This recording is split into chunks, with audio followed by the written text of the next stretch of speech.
Patuloy na natutupad ang mga tanda na nakasulat sa Biblia na ito ay babala ng Diyos na lumikha.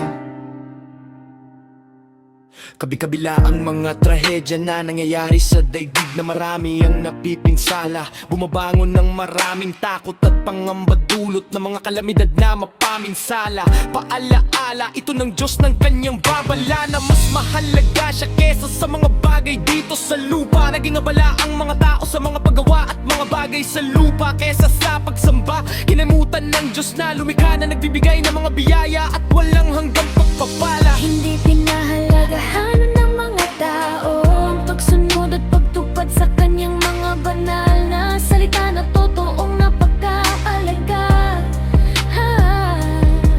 Nagpapakita ang Diyos ng mga tanda upang ipaalaala sa mga tao ang kanyang tunay na halaga. Babala ng Panginoong Diyos, yung huwag ipagwalang bahala. Pagkas tanggapin ang buong pananampalataya. Panawagan ng Amang lumikha ay laging tuparin ang buong lakas, isip at kaluluwa. Pahalagahan ang kanyang mga banal na salita upang sumigla at magkaroon ng panibagong pag-asa. Isa katutarang ang mga paalala ng Diyos na lumikha upang tanggapin ang kaligtasan ng kaluluwa.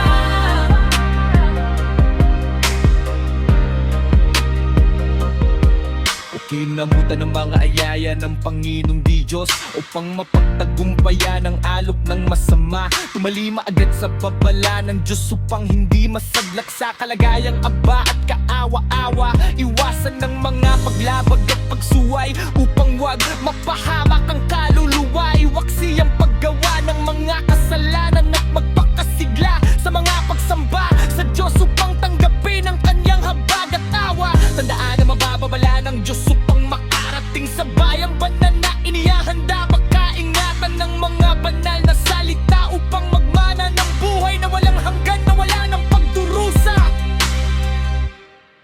Isa katuparan ang mga bilin at gabay ng pamamahala sa iglesia upang tamuhin ang pangakong kaligtasan na tunay na papabaya.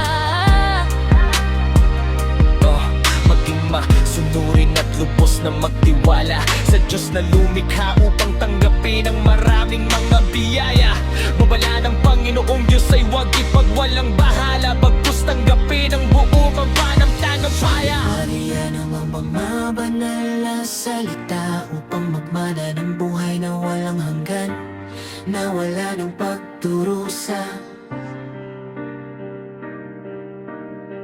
Isa katuparan ng mga bilin at gabay ng pamamahala sa iglesia upang tamuhin ang pangakong kaligtasan ng tunay na pagpapala. Panapiyang tanapan ng Amang lumikha ay laging tuparin ang buong lakas, isip at kaluluwa. Pahalagahan ang kanyang mga banal na salita upang sumigla at magkaroon ng panibagong pag-asa.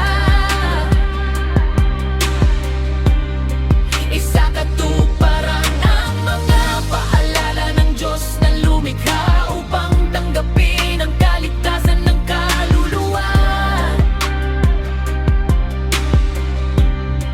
Isa katuparan ang mga paalala ng Diyos na lumikha upang tanggapin ang kaligtasan ng kaluluwa.